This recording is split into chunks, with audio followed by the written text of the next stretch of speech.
Crisis creation, also known as the Hegelian dialectic of problem-reaction solution. You never want a serious crisis to go to waste. And what I mean by that, it's an opportunity to do things that you think you could not do before. The Earth's ruling elite are first and foremost monopoly men.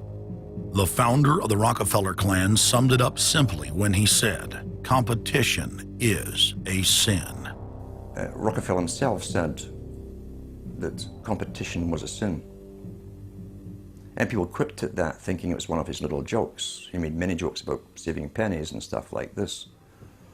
But in reality, he was telling you a truth, that competition to a man like him, who worked for a much larger organization, competition truly was a sin. And the cartels that have been formed ever since have become much bigger, more powerful cartels which can literally command governments, sometimes to go to war on their behalf, have occurred.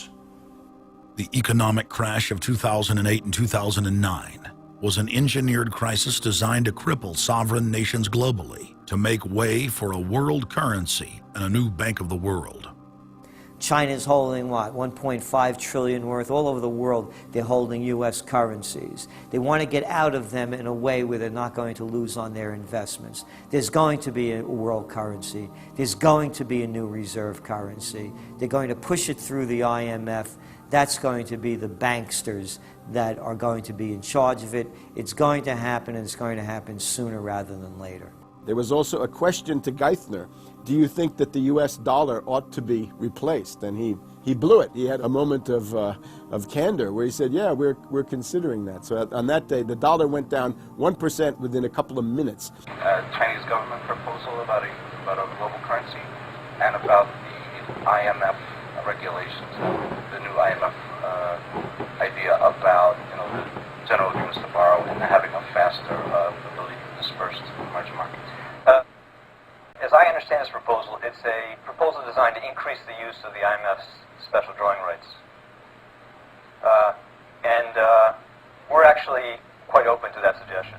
Timothy Geithner's comment about global currency is not off the table because it's not off the table and it's going to come. The whole world is ready to bail out of bucks. They just want to do it in a way where they're not going to lose on their investments. That's all that's going on. All the people around the world, the Japanese who have $1 trillion, the Chinese who have $1 trillion, the Saudis have $1 trillion, the Europeans something similar, they're all going to dump it at the same time. The rush for the exits. And that will then create hyperinflation. When America finishes supplying the manpower and the military for standardization of the world into the one system, and they want a secular world society with a hint of greening and Gia worship for sustainability reasons. America, as they're finishing off this agenda, they'll be pulling the rug from underneath Americans at home at the same time towards the latter stages. When the dollar starts to slide, and this was always the nightmare of Paul Adolph Volcker, who is now sitting in the Obama White House, once the dollar starts to go, there's nothing to stop it. There's no useful way that you can stop it once it begins to gather momentum. So I think we're facing the probability of some form of dollar panic combined with hyperinflation sometime during the Obama presidency. They're now pulling the rug away from under the feet of the people. They're becoming rapidly a non-manufacturing country. Any country that can't manufacture its own goods, even for self-defense, therefore is no longer sovereign, independent, and able to sustain itself, which tells you that this is all part of the plan. It started with the very beginning when you established that there was a Federal Reserve System given the power of the state to create money out of nothing and to do so without any regard to the will of the people, without any regard to what's behind the money system.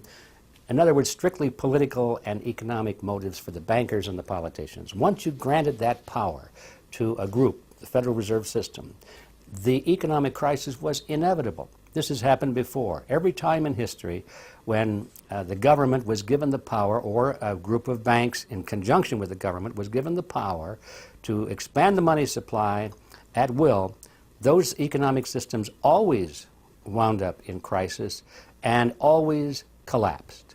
So there's no reason to believe that the United States was given some kind of a get-out-of-jail-free card, an exemption from the processes of history.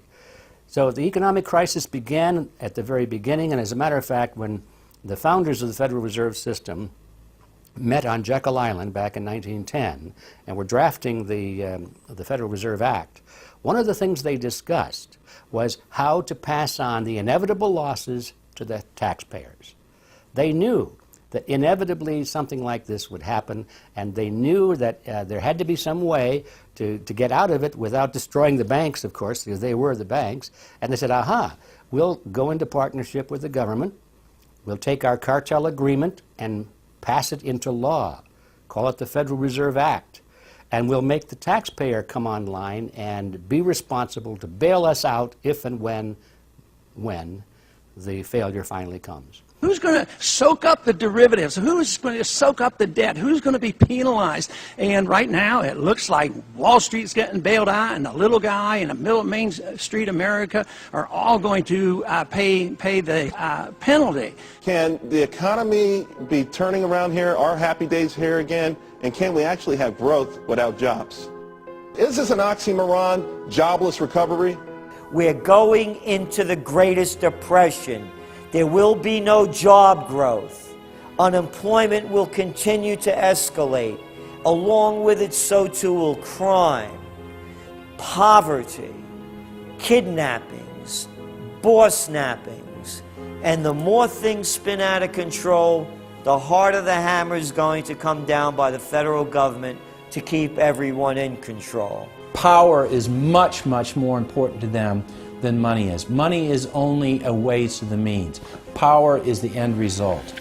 The elite's main goal is to destroy national sovereignty and individual independence. To consolidate their grip on power, the banksters create artificial debt bubbles that are mathematically impossible to pay back.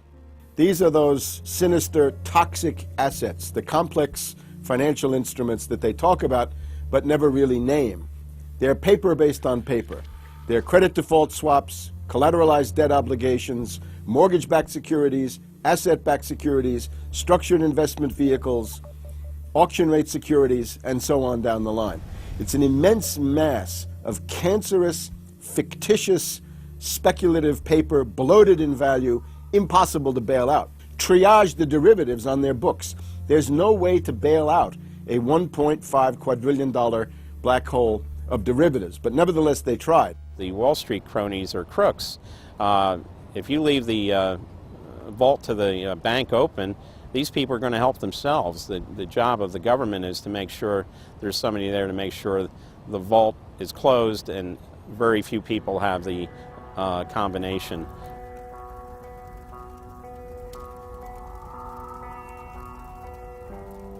I'm William K. Black, Associate Professor of Economics and Law at the University of Missouri at Kansas City.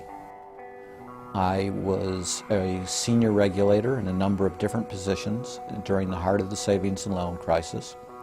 On a staff level, I led the re-regulation of the savings and loan industry. The purpose of regulation and effective criminal prosecution is to make sure that cheaters don't prosper, that honest manufacturers win in competition.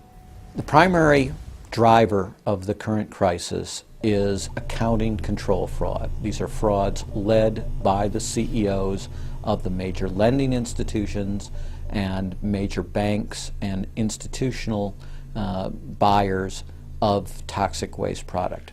How did it start? It started with mortgages, particularly non-prime mortgages.